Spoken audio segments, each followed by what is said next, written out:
Charles de Gaulle est né le 22 novembre 1890 à Lille, dans une famille catholique et patriote.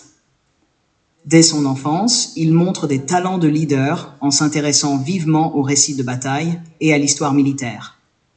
Il entre à Saint-Cyr, une prestigieuse école militaire. Pendant la Première Guerre mondiale, de Gaulle est lieutenant dans l'armée française. Il participe à plusieurs batailles, notamment celle de Verdun, où il est capturé par les Allemands en 1916. Il fait plusieurs tentatives d'évasion. Après la guerre, de Gaulle poursuit sa carrière militaire tout en écrivant des ouvrages innovants sur la stratégie militaire, comme Vers l'armée de métier. Ses idées novatrices sur l'utilisation des chars et de l'aviation préfigurent les tactiques modernes, bien que largement ignorées par l'état-major français, resté attaché à des doctrines obsolètes.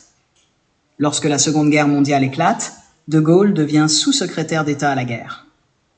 Refusant l'armistice avec l'Allemagne, il se rend à Londres en juin 1940. Depuis la BBC, son célèbre appel du 18 juin exhorte les Français à continuer la lutte.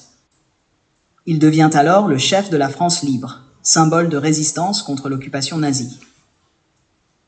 De Gaulle organise et unifie les forces françaises libres, jouant un rôle crucial dans la coordination des forces alliées et la planification du débarquement de Normandie, qui mène à la libération de Paris en août 1944.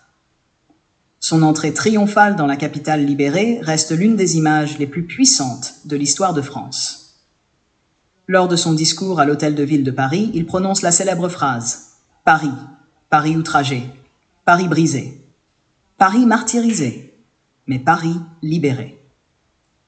Un vibrant hommage à la résilience des Parisiens pendant l'occupation. Après la guerre, de Gaulle devient chef du gouvernement provisoire, mais démissionne en 1946 en raison de désaccords politiques. Durant une décennie, il reste en retrait, observant les tumultes de la 4e République. En 1958, confronté à la crise algérienne, il est rappelé au pouvoir. Il rédige une nouvelle constitution, fondant ainsi la 5e République, et devient son premier président. Sous son mandat, de Gaulle modernise l'économie française, développe le programme nucléaire et affirme l'indépendance de la France sur la scène internationale. Sa politique étrangère se distingue par son refus de l'hégémonie américaine et soviétique, marqué par le retrait de l'OTAN, et son célèbre discours en faveur de la liberté du Québec en 1967. Charles de Gaulle était également connu pour sa stature imposante, mesurant plus de 1,90 m.